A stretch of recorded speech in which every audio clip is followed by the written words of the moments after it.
여러분 안녕하십니까? 뉴스 더 개벽입니다. 세계 곳곳에서 발생한 개벽 뉴스를 알려드립니다.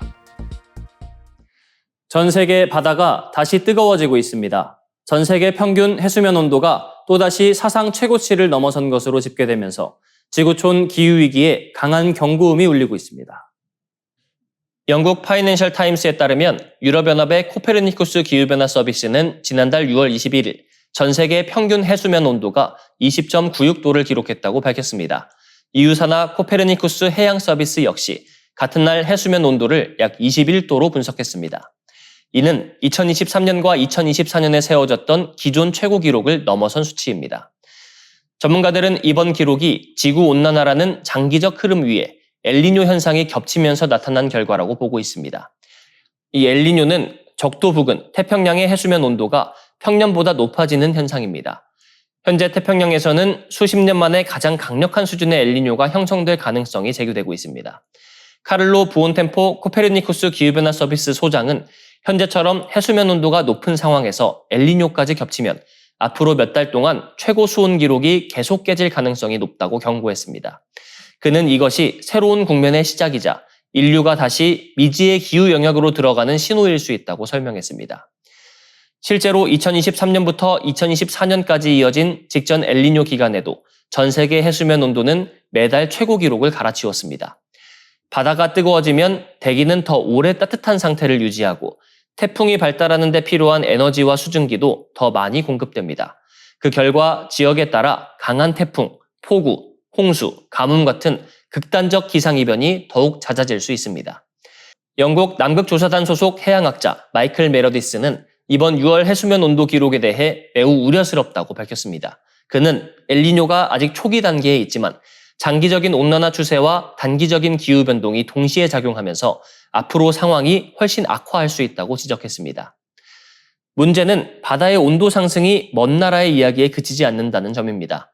해수면 온도 상승은 한반도 주변 해역에도 영향을 미쳐 여름철 폭염, 집중호우, 강한 태풍의 가능성을 높일 수 있습니다. 뜨거워진 바다는 기후재난의 연료가 되고 있습니다. 이제 기후위기는 미래의 위험이 아니라 이미 바다에서 시작된 현재의 위협이 되고 있습니다. 중국이 소수민족 정책의 방향을 크게 바꿨습니다. 7월 1일부터 시행된 민족단결 진보촉진법은 위구르족, 티베트족, 몽골족, 조선족 등 55개 소수민족을 하나의 중화민족 정체성 안으로 묶는 내용을 담고 있습니다.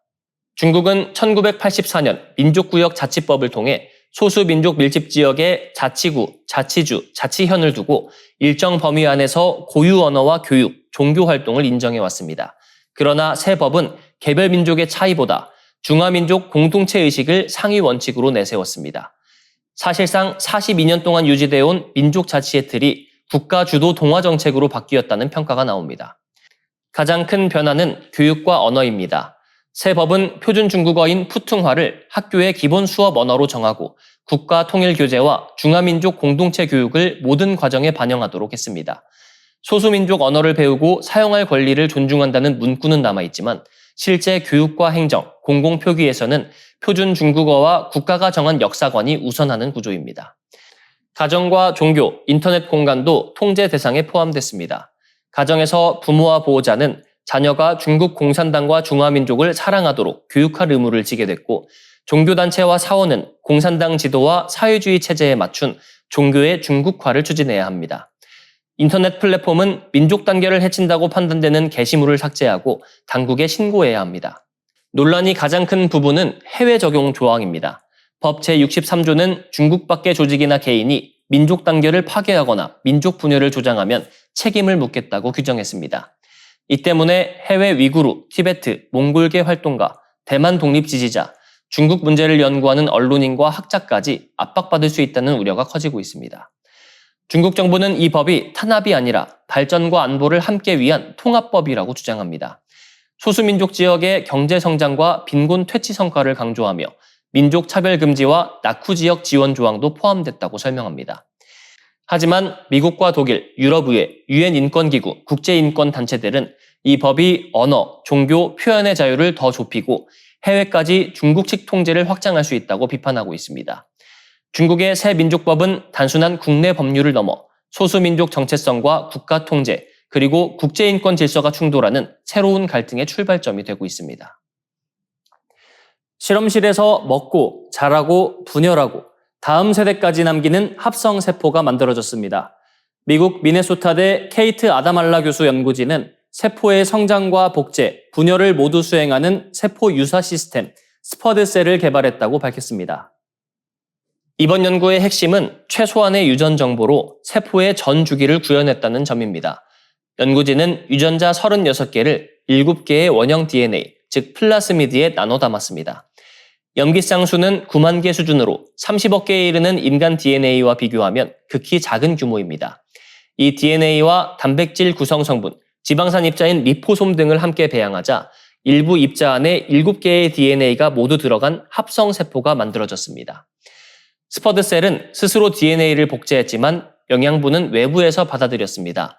알파 헤모리신이라는 막 단백질을 만들어 주변 리포솜과 연결하고 이를 통해 필요한 성분을 흡수했습니다. 말하자면 합성세포가 주변 입자를 먹고 자란 것입니다. 분열 과정도 구현됐습니다. 또 다른 막 단백질인 플래그가 외부 분자와 결합하면서 세포 표면에 힘의 불균형이 생겼고 이 작용으로 세포가 둘로 갈라졌습니다.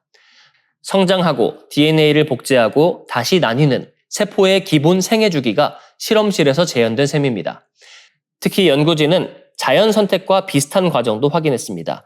영양분 흡수 능력이 뛰어난 변이 스퍼드셀은 더 빠르게 성장했고 5세대가 지난 뒤 전체의 60%를 차지했습니다. 먹성이 좋은 세포가 더 많이 살아남은 것입니다. 다만 한계도 분명합니다. 스퍼드셀은 5세대까지만 생존했고 단백질을 만드는 리보솜도 스스로 만들지 못했습니다. 대장균의 단백질 합성 장치에 의존했기 때문에 완전한 생명체로 보기는 어렵다는 지적도 나옵니다. 돌연변이와 분열 역시 인위적으로 유도됐습니다. 그럼에도 과학계는 이번 성과를 매우 중요한 출발점으로 평가하고 있습니다.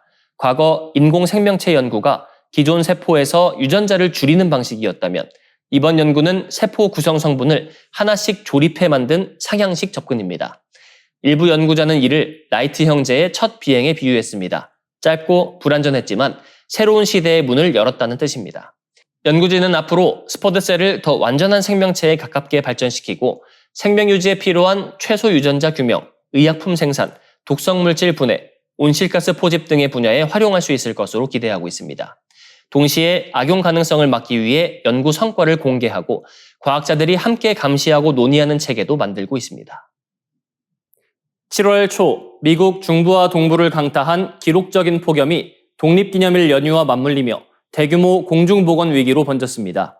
올해 미국은 지난 4일 250주년 독립기념일을 맞았지만 축제 분위기보다 먼저 찾아온 것은 살인적인 무더위였습니다. 미국 국립기상청은 독립기념일을 앞두고 미국 국토의 절반 이상에 영향을 미치는 장기 폭염을 예보했습니다.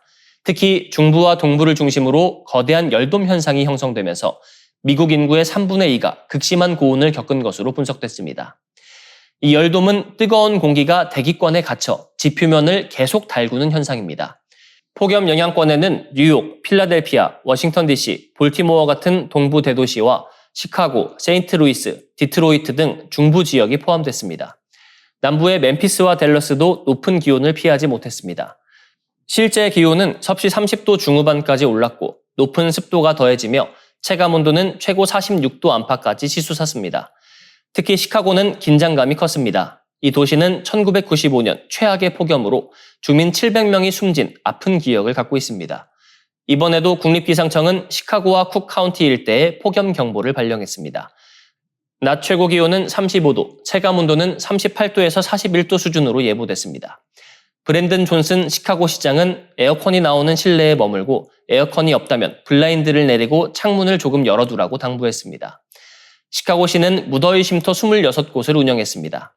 뉴욕도 독립기념일을 전후해 최고 기온이 38도까지 오르고 체감온도는 43도에 이를 것으로 전망됐습니다.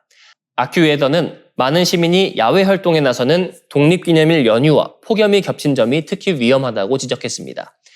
뉴욕 센트럴파크의 기온이 38도를 넘은 것은 2012년 이후 처음이라는 분석도 나왔습니다. 이 폭염은 스포츠 현장과 교육 현장에도 영향을 미쳤습니다. 월드컵 경기가 열린 캔자스시티와 애틀랜타 등에서는 경기장 주변에 그늘막과 더위 쉼터, 생수가 마련됐고 야외 응원장에는 의료진이 배치됐습니다. 위스콘신대 메디슨 캠퍼스는 냉수 공급관 파손으로 냉방 능력이 떨어지자 지난달 30일부터 건물 23곳을 폐쇄했습니다. 대서양 건너 유럽 역시 같은 시기 기록적인 폭염에 시달렸습니다. 독일 일부 지역은 40도를 넘었고 프랑스에서는 폭염 적색경보가 잇따랐습니다. 세계보건기구는 지난달 21일 이후 유럽에서 폭염과 연관된 사망자가 1,300명을 넘어섰다고 밝혔습니다. 유럽과 미국을 동시에 덮친 이번 폭염은 더위가 더 이상 계절적 불편이 아니라 생명과 사회 시스템을 위협하는 재난이 됐음을 보여주고 있습니다. 이상으로 뉴스 더 개병 마치겠습니다. 시청해주셔서 고맙습니다.